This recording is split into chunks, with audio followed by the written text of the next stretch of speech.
السلام عليكم ورحمه الله وبركاته. لو عندك فلاشه او كارت ميموري تلفين اوعى ترميهم، تعال اقول لك ازاي هنصلحهم مع بعض.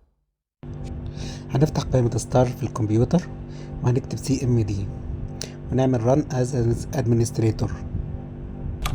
بعد كده هنا هنكتب ديسك بارت،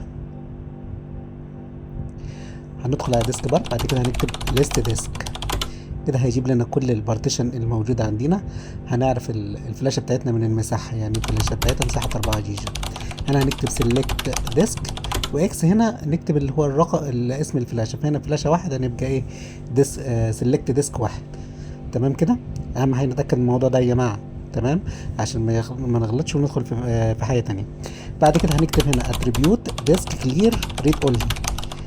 تمام، نكتب برضو الاسبل بالظبط علشان خاطر ما يعملش معانا اي مشكلة،